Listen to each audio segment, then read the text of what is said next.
So we've had this time where we've been very close to running out of capital 3 times or so. But I think we chose to just continue and not give up. I think in early years, it was about a little bit of ego, I would say, where we said we can't quit so quickly. This is not what we are made for. So we just kept going on. I think at the same time, I think we've had some amazing investors slash friends who've helped us out in those moments with small amounts of capital, but that capital was good enough to keep us going.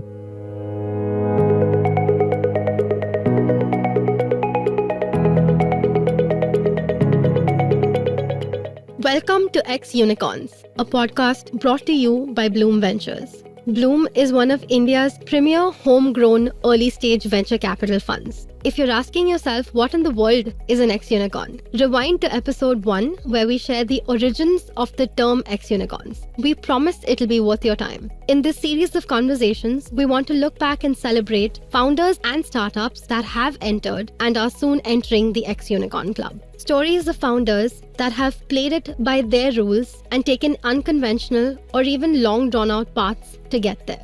In today's episode, we have Manish Taneja, co-founder and CEO of Purplle, in conversation with Ashish Fafadia, managing partner at Blume Ventures. Hi, everyone. We have Manish today with us as a part of the X Unicorns podcast series. And just a quick background about Manish and Purplle before we get started. Purplle early this year became the 102nd unicorn in India. And they started off their journey more than 10 years ago. And Manish, Rahul, and Suyash are the founding team. And today, the idea would be to discuss with Manish about his personal journey, interspersed with the growth journey at Purplle, early days of Purplle, what they thought about it, how they grew it, the testing times, and so on and so forth. And as somebody who has known Manish for now almost a decade, I've seen him to be somebody who has been extremely focused, values-driven, and sensitive. And there's some of the aspects we would have even discovered only more recently, and many other aspects we would discover about the founder very early in the journey. So it has been a learning curve for us as well as we embarked onto this journey. Welcome, Manish. Thank you for your time. It's great to be having this conversation later than I would have imagined, but definitely it's good to get started somewhere. So I'll like to start with your personal journey and the formative years. What were the factors as you were growing up that you always cared for? What are the things that mattered to you as an individual? Books, personalities that inspired you? And during those experiences, was it that you always wanted to be an entrepreneur? So all of those aspects that eventually led you to make this plunge into entrepreneurship, were there factors that mattered to you as a teenager? Was something changed post that? So would love to go back as far as you can, sharing some personal anecdotes and journeys about the whole thing. Thanks, Ashish. Look, my childhood was like any other childhood in, I would say, early 80s and early 90s. I grew up in a city called Faridabad. My grandparents came from Pakistan. So they basically left everything they had in Pakistan and they had to restart their life in India. And so my parents had, I would say, a little bit of a tough upbringing. There wasn't too much money in the family. And so one of the most important things for them when we were growing up is I think we saw them working really hard. And my mom is truly inspirational in that sense. I think she can work extremely long hours without cribbing a bit. I was fairly good at studies, luckily. And my childhood, I would say, was like any other childhood of a boy in 1980s and 1990s. I loved cricket. I wanted to be a cricketer, but my parents thought it would be better to get educated and therefore didn't allow me to join a cricket academy. And I can't complain today, but my childhood was basically go to school, do your homework, and then play for 3-4 hours, go to sleep, go to school the next day. So it's very normal childhood. I would say till I was 16, I was like this. In Hindi, you have a phrase called kuein ka mendak. I was like a frog in a small well. So I had no idea what the world held beyond this. So when I got into 11th standard, which is when I was 17, I heard about IIT JEE for the first time in my life. And I thought I would prepare for it and probably get through it pretty easily because I was good at studies. Little did I know that a lot of people write that exam. And I think one thing that fundamentally changed my, I would say, outlook towards life and perhaps my trajectory was getting into IIT in 2002. For the first time, from a frog in a small well, I went into probably swimming in an ocean, and I had the best of talent everywhere in India be at the same institute. And I think initially it was a little bit unnerving. I had never seen so many incredibly brilliant students around me like I saw it at the college. Gradually, you get a hang of it and you start doing well. So I think IIT really opened our eyes to the world, and I'm deeply grateful to the college for doing this for us.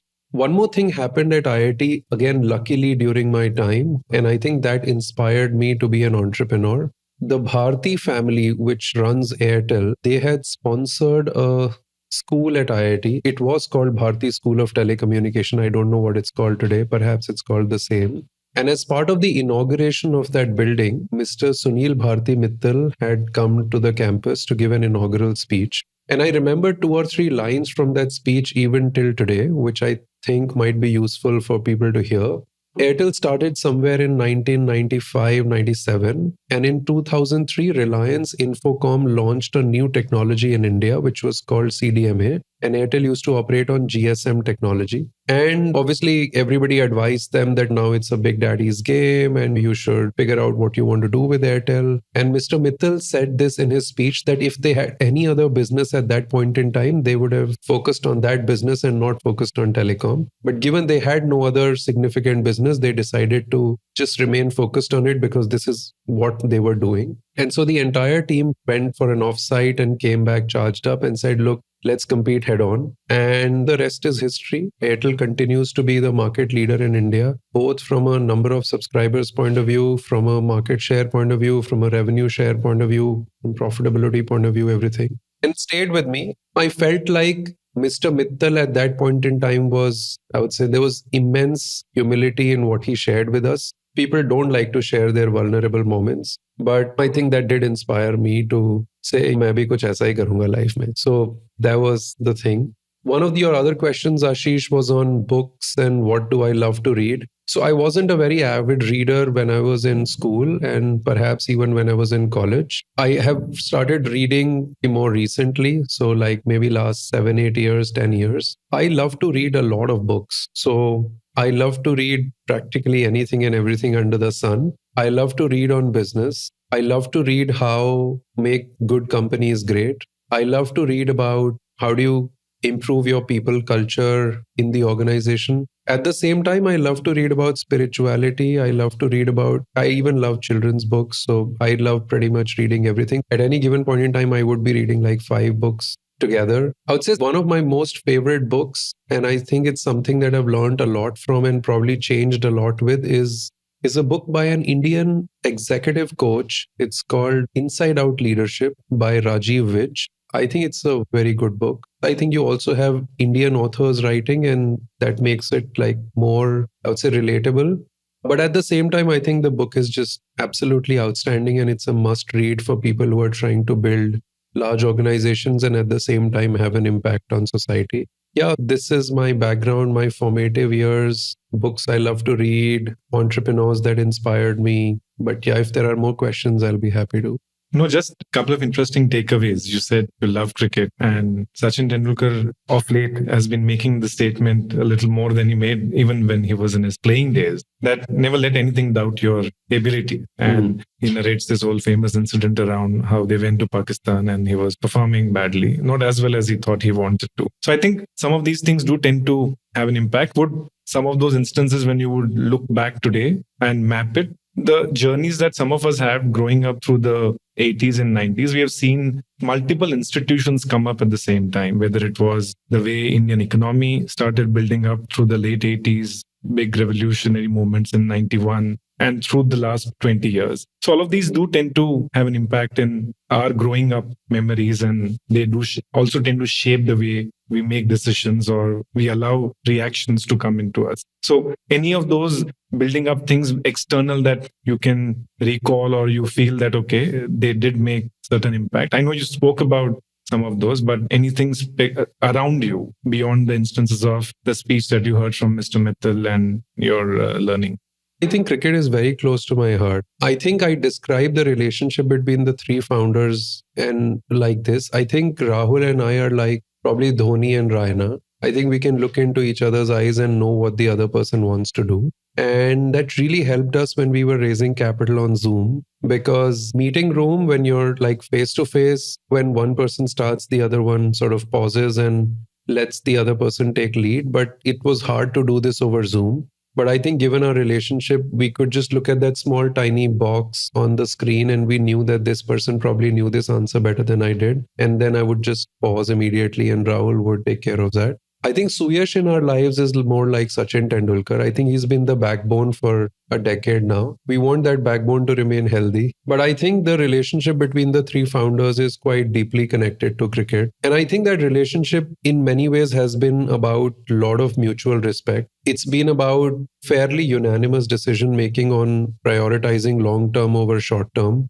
It's been that relationship where I think we trust each other blindly. We let each other take decisions in the areas they lead. It doesn't mean that we don't debate things out. We do, because at any given point in time, different people would be feeling differently about opportunities like we do. But at the same time, I think it's been a very rewarding relationship. We all came together through serendipity. We didn't know each other before starting Purple. I knew Rahul because we used to stay at the same place. But again, we met serendipitously, and then we met Suyash also serendipitously. But I think this has been one of our best relationships of our lifetime. Last point on the formative years before we jump into the Purple journey. You spoke about the whole dynamics about trusting blind, having a conversation, and yet then finally going with the person who knows it the best. And I can relate to it from some aspects of the journey even we have had at Bloom, between Sanjay, Karthik, and me, and then have onboarding other senior leaders in the team as well. So full relate to it. And at times there's a lot of decisions where you're going to constantly focus on postponing gratification.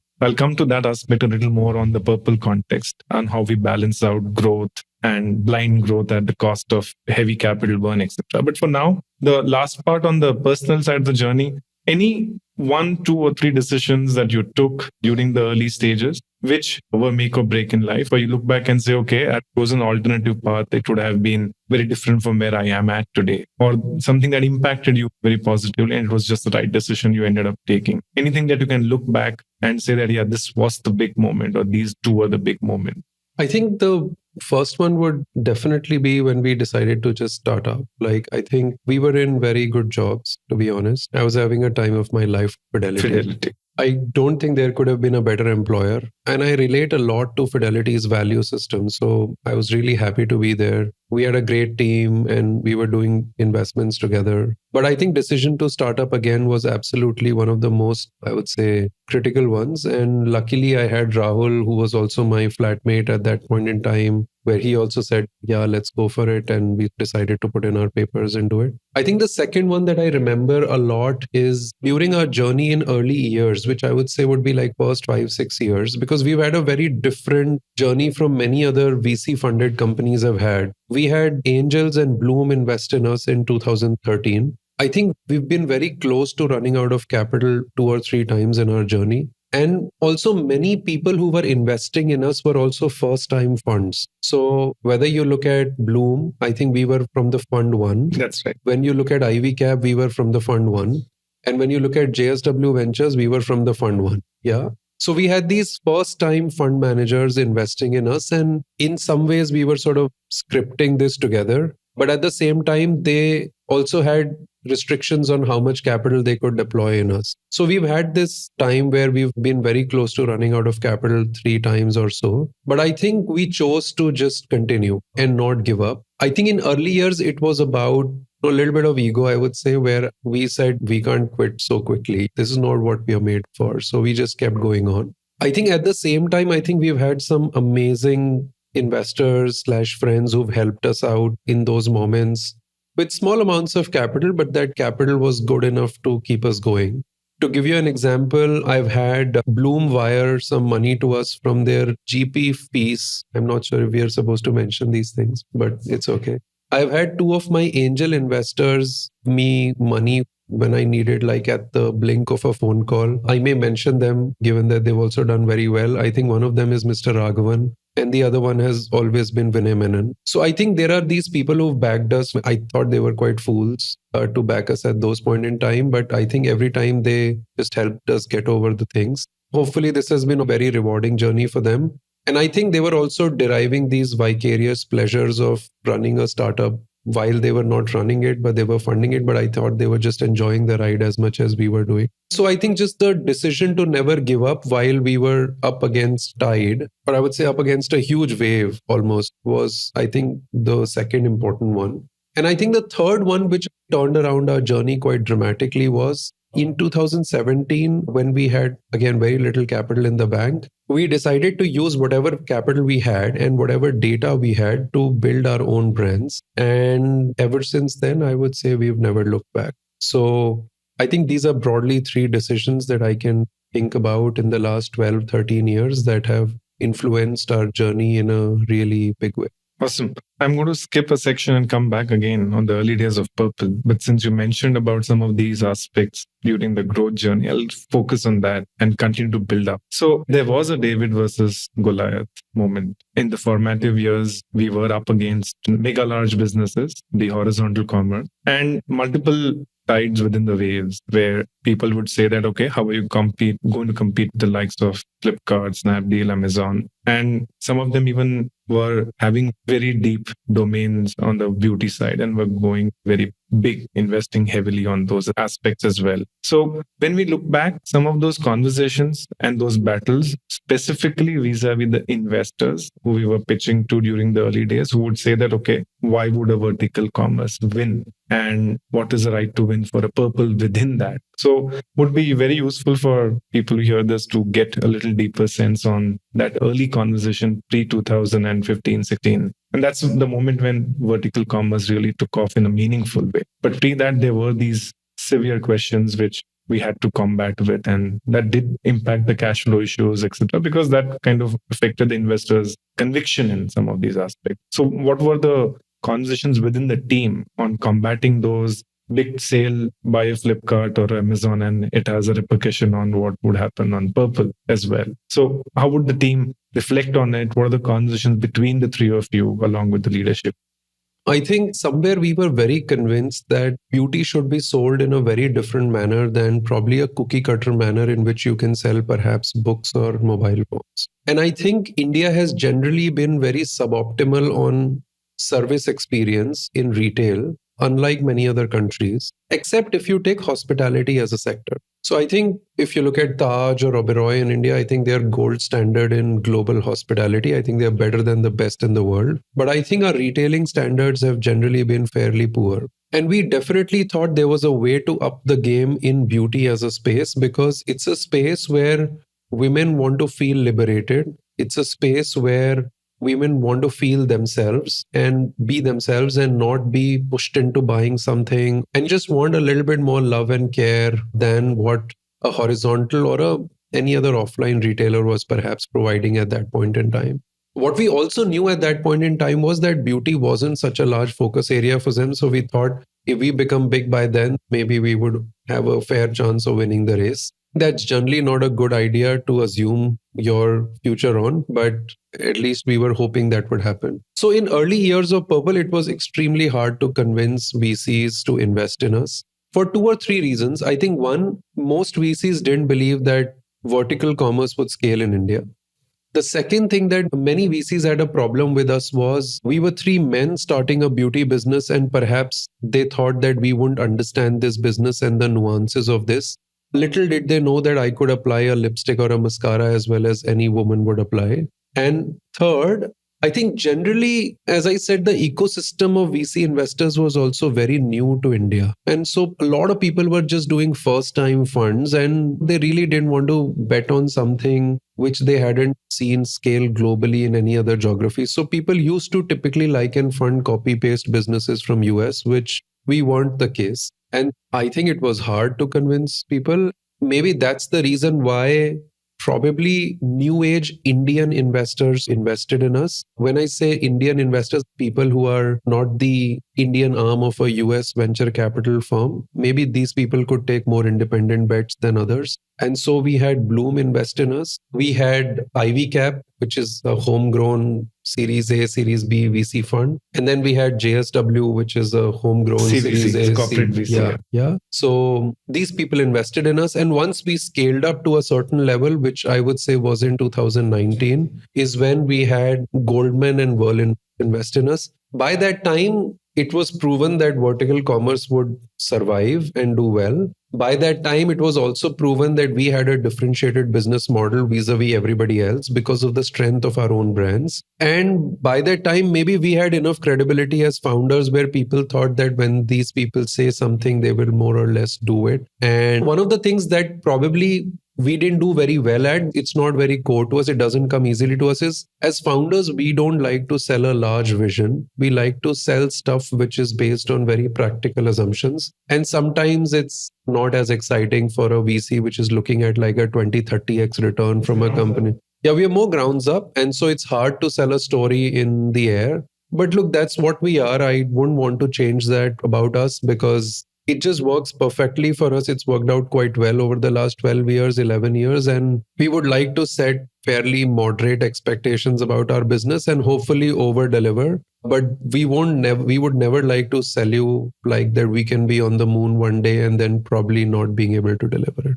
So you mentioned about the difference journey and the ability of investors to localize. And I think the localization factor is a very fundamental factor. And it was only in the late half of the last decade that kind of started becoming imperative that we will have a very unique set of journeys. And I think Purplle also has a uniqueness in terms of the way the cap table was built up. It was not a typical journey where everything was happening smooth, nice, cool seed round, $3, $4, $5, $6 million Series A for less than 25% dilution. So templates were completely quashed. There was not a single template we followed until 2019 when things started falling into place. So when we look back, I think there are enough companies in the Blume portfolio and even in the ecosystem in general, where they have been built in spite of markets and investors not believing in it enough. I would definitely not say that they didn't believe at all because there were supports coming in from different quarters time and again, but not with the same intensity and the same degree of conviction that company would need to break out very quickly. And in that whole thing, a commerce company, a very conventional thing was discounting. And there would be temptations to look at discounting to win the market or win the customer. And we never had the luxury. So I joke about this, that we never had the luxury of making a decision that, okay, we are not going to discount. It was a combination of the fact that's how we were as a team between the three founders, all of you as individual, grounds up, like you said. And also the fact that we didn't have that kind of capital muscle to go about it. So where was the balancing factor and what were the things that you were trying to think about? Would the feeling be that, okay, we can't do it, so let's do it this way? Or like you said, it was only first principles driven? I think it was largely first principles driven. We always wanted to run a good unit economics business. Yeah. I think it comes from our backgrounds. I worked at Fidelity. I think it's one of the best investors globally and very value seeking investor. Rahul used to work at Tata Sons, again, a very long term value seeking corporate in India. And Suyash had been an entrepreneur most of his life, but Suyash did not influence a lot of our commercial decisions as much as Rahul and I did. Just for everybody's note, he runs technology and product at Purplle. I think between the two of us, the feeling was always that let's prioritize long term over short term.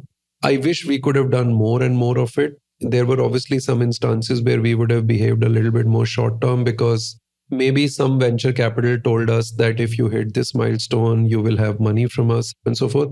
I think those are mistakes that I would ask every entrepreneur to avoid. I think you should run your business the way you like to run business with your own conviction and not because anybody external expects you to do something else. The earlier you can have that kind of faith in yourself, the better is the journey and the easier is the journey. Because this journey is not a 100-meter race. It's probably It's much larger than even a marathon. So if you are trying to build your company over 20, 30 years, then you've got to run the business like you feel is comfortable to run. You've got to take risks that you are comfortable with because your investors might be comfortable with very different risks because maybe they have 20 portfolio companies and even if one fails, it's okay. But for you, this is all you have. Your all eggs are in one basket. And it's not just financially all eggs are in one basket. This is the only thing you know what to do. This is the only thing you do. Take risks that you are okay to take. And so we've always run this company with good unit economics in mind. We wouldn't have run it any other way, even if we had more capital. Even today, when we have a lot of capital in the bank, we choose to go after businesses that are higher gross margin and continuously reduce our exposure to lower gross margin businesses. And so once you've hit gold at one place, the idea is to keep finding more gold rather than to settle for silver or bronze, which is, in my view, like lower gross margin businesses versus higher gross margin businesses. So, yeah, we wouldn't have done anything any differently. Just rewinding a bit, all the way back till 11, the early days of Purple. And when you all spoke about the backbone, you called Suyash, Sachin Tendulkar between the three of you.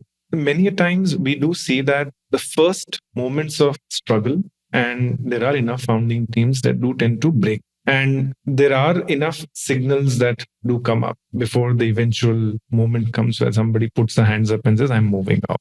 So when you were in that formative year, I would like to split into two parts. First, would love to understand how you all thought about and arrived at the fact that this is what Purple journey is going to be. And we are going into the beauty bandwagon. There was no bandwagon, actually.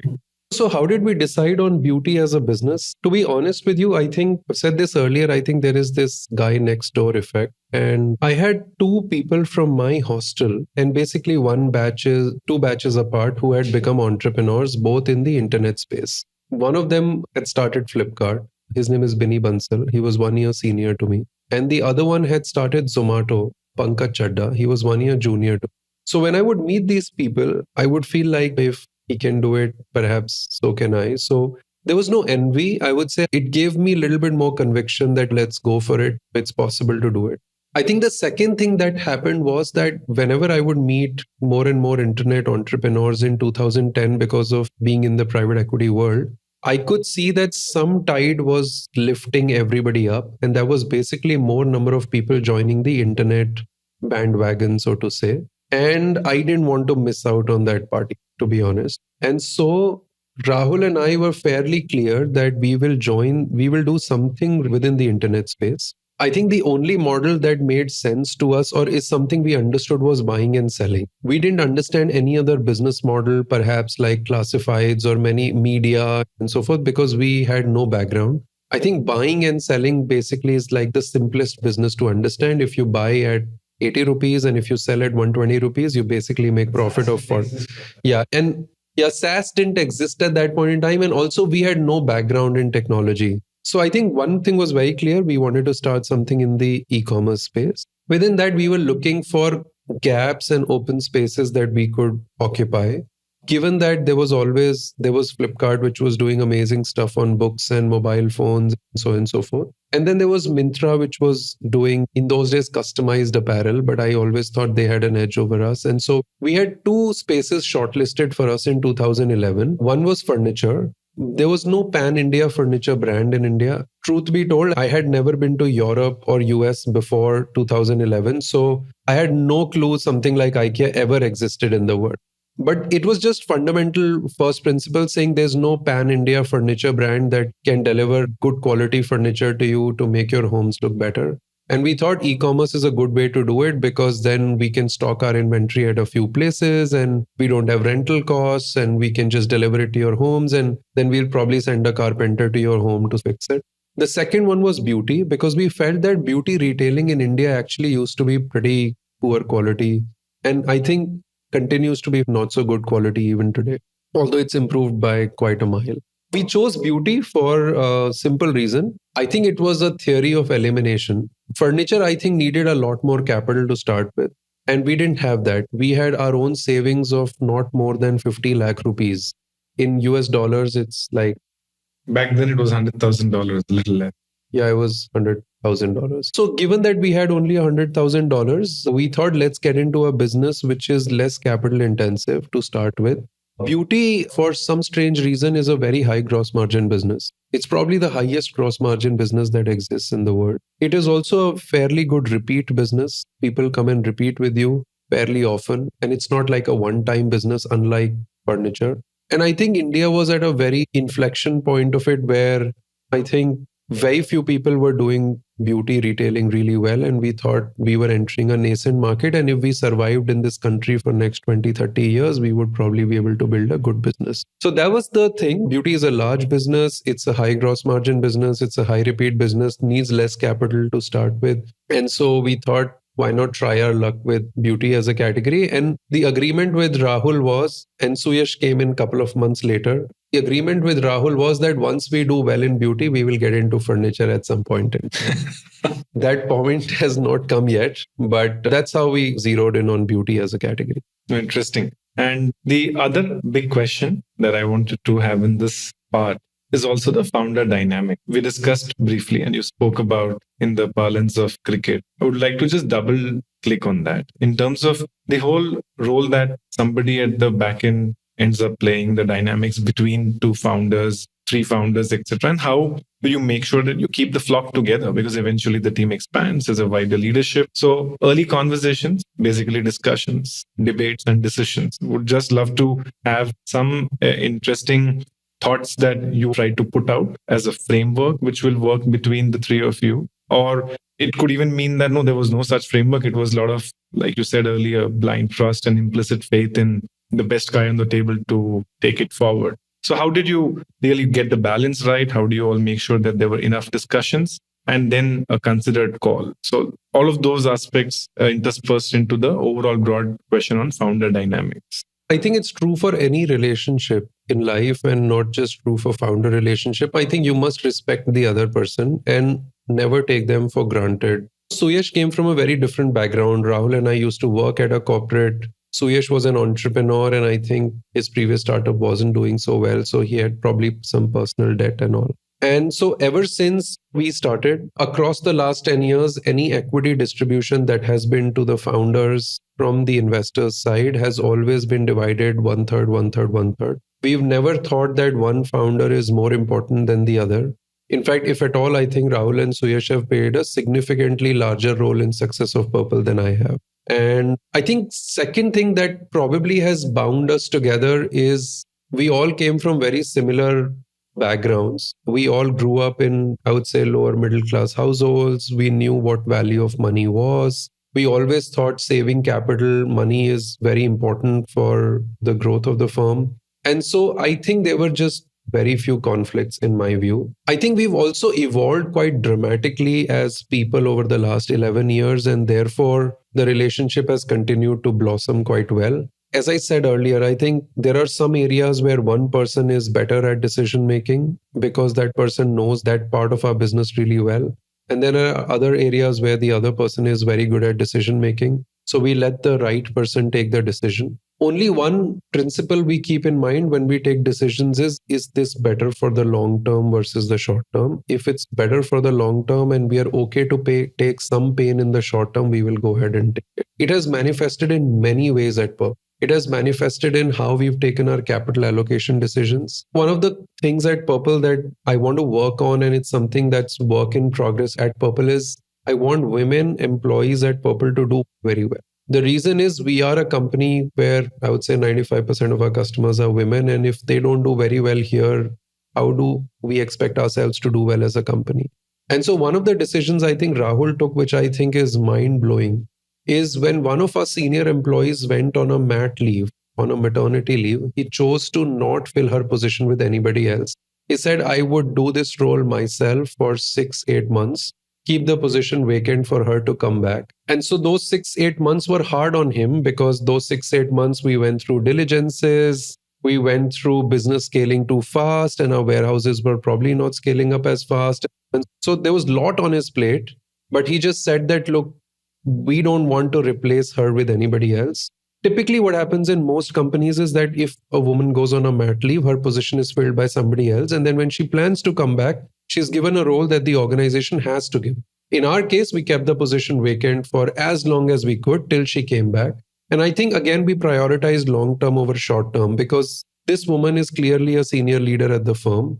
And likewise, I think Suyash, Rahul, and I have been glued together towards saying, let's do the right thing for the long term. We are okay to take pain in the short term. I think today we are also very over communicative with our investors and board. We tell them things that we think are painful to hear in short term, but we tell them that we are doing this for the long term. And if you were to continue as shareholders in the firm for 5 to 10 years, I think this would be a very rewarding journey. So I think that one, I would say, common tenet has been that can you prioritize long term over short term as much as you can? I don't think we can do it in 100% of the cases, but I think if you can do it in 85-90% of the cases, you do fairly and you stay together because like you're not changing your values and principles quite often.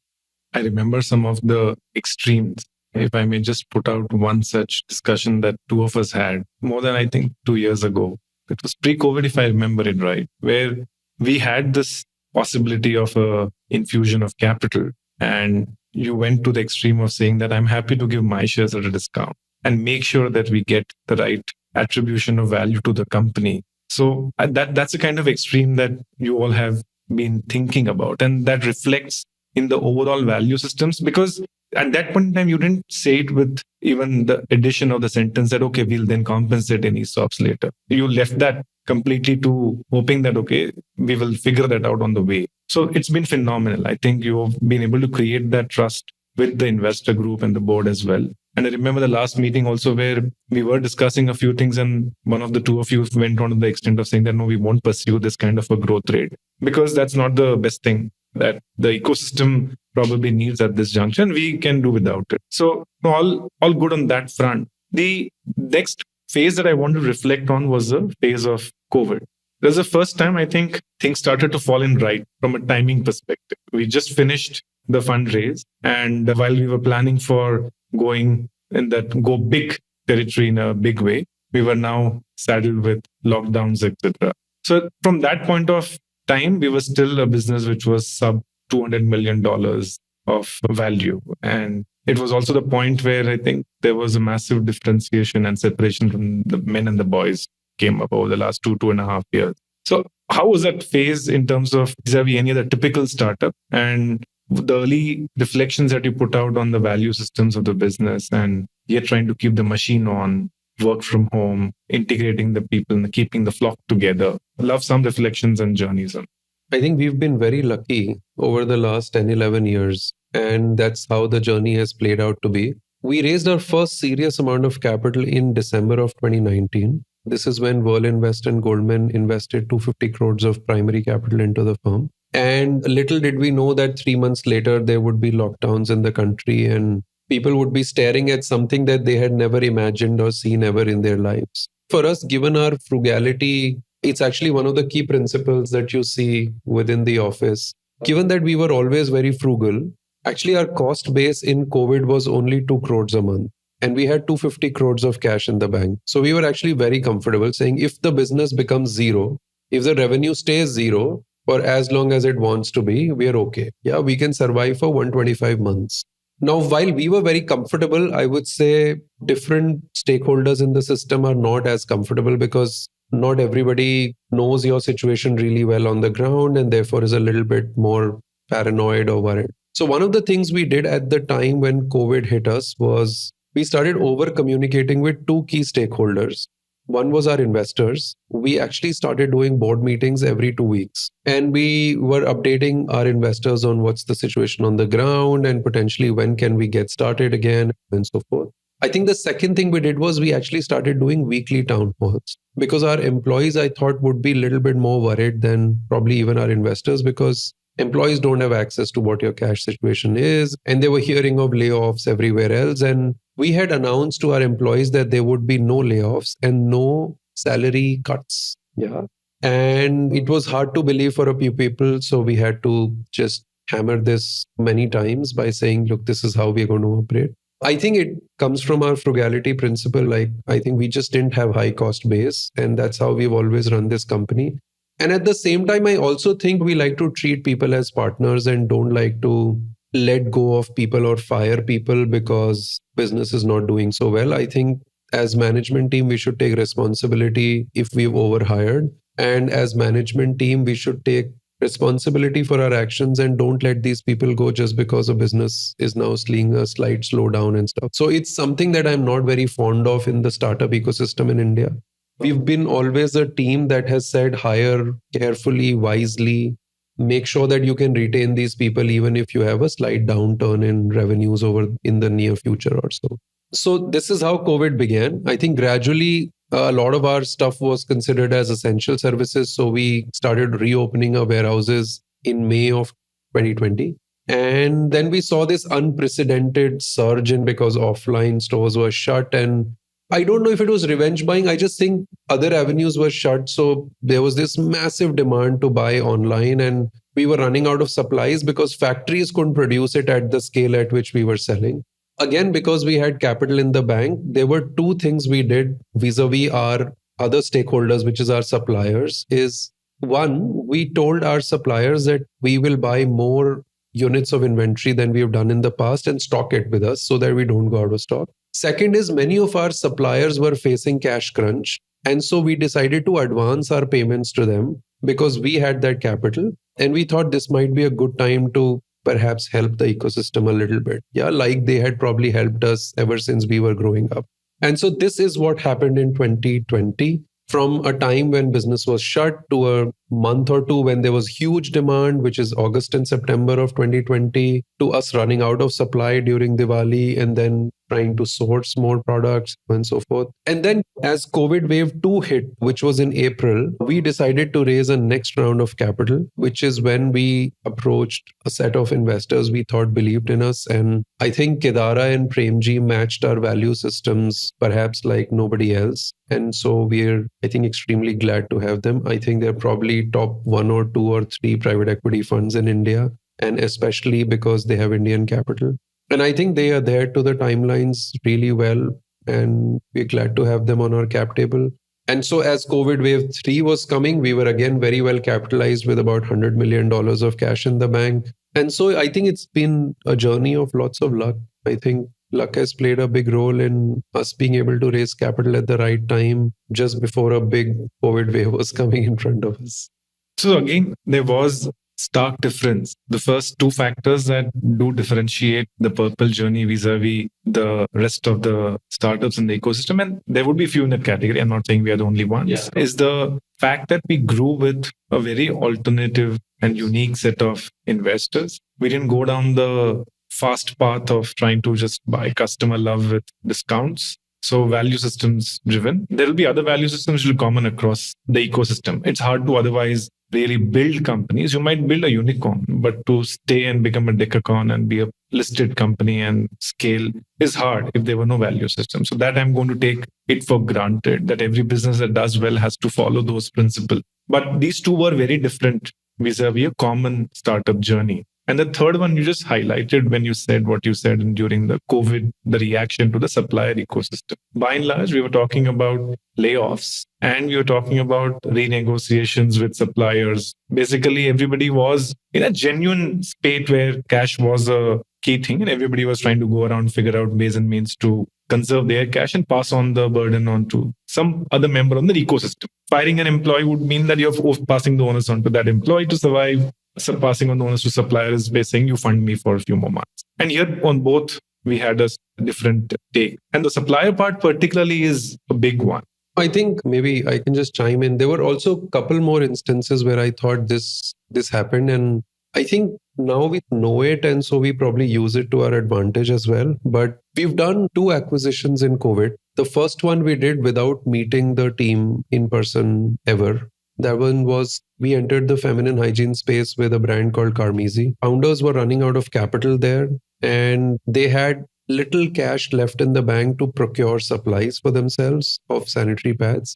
And so they did ask us if we could help them out with that. And so we placed an order with their supplier, paid them advance, got stock in our warehouse by the time acquisition was completed. So basically we had wired money to an entity and bought Carmisi pads when we didn't know what. Like if that transaction hadn't gone through, I think we would have been left dry thinking, why did we buy like so many sanitary pads and what are these doing in our warehouses? The second time we did this was when we did our second acquisition in COVID, which was Faces Canada. Again, going into the season, Faces Canada had less capital in the bank. This was in August, September last year. And we ended up wiring, I think, 7.5 crores of loan to Faces, even though we hadn't bought the company yet and we didn't know how it would play out. But I think we did the right thing from a long term point of view, from a reputation point of view. So far, we've done, I think, 5 acquisitions. All founders continue to stay with us. The entire management team, barring one at Faces, continues to operate with us in albeit much larger roles.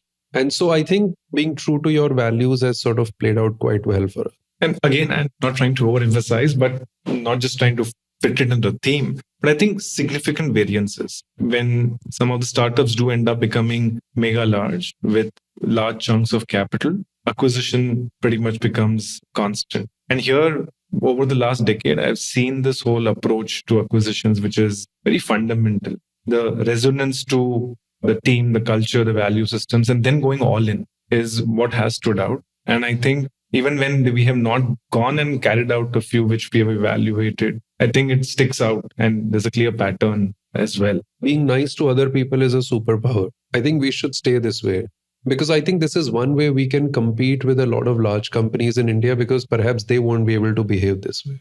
So I think it's a win-win for us. I'm not doing this for charity. While this is one of our core value principles, I just think it suits us, it fits us really well.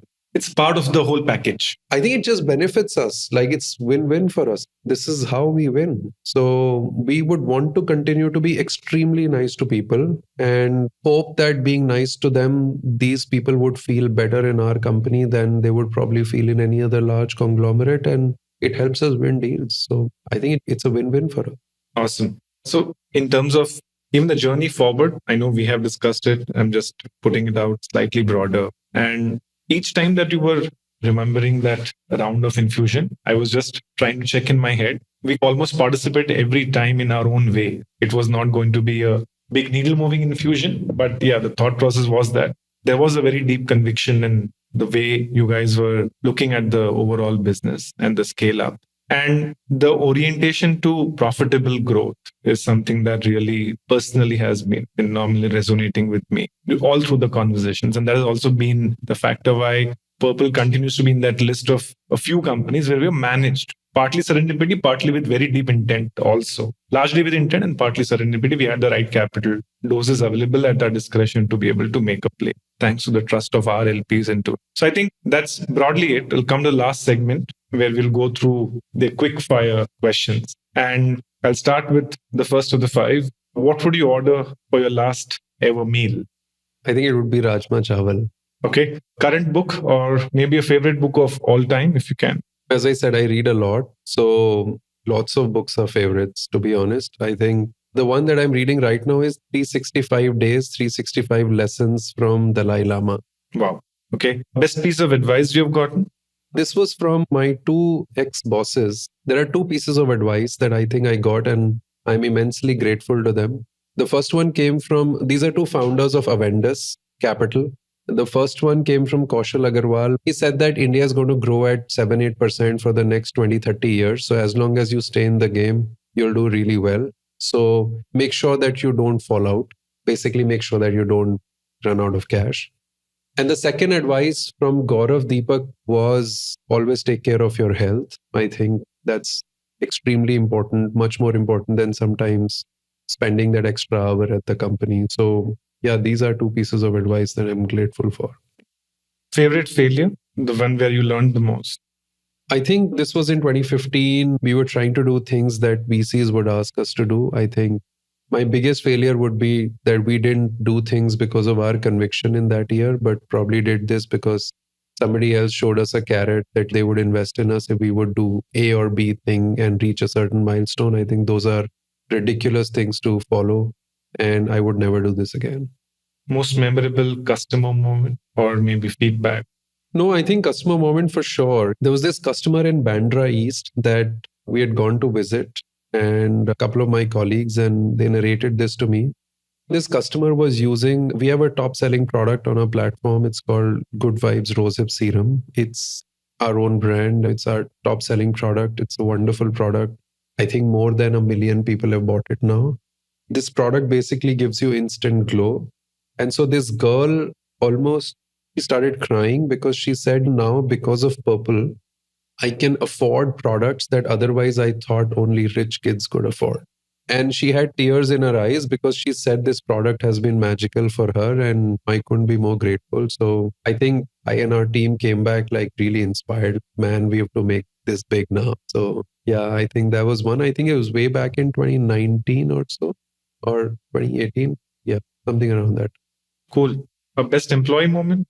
Best employee moment. Nice. I think I like employees when they give us honest feedback. And so I think this was a feedback I got from one of our earliest employees, the one who went on mat leave as well at some point in time. She gifted me a book which was Employees First, Customers Second. Because I think in my early years of being a founder, I used to be an extremely demanding founder. I expected everyone to behave the same way I behaved. And I think that was an incorrect thing to do. And at some time, I could be brash as well. I've changed a lot. So you see a very different Manish today than what you would probably see 10 years ago. And so she gifted me this book, which with a message which said, I know you would get most things right, but for the ones you would get wrong, here is one that you should read. And I'm very grateful to her.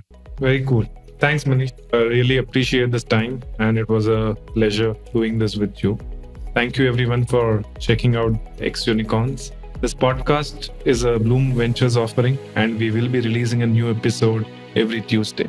Our sound engineer is Shrey Tiwari, and our producer Vedant Nayak of Manic Pod Studios. See you all next time. Really appreciate all the support from everyone. Thanks.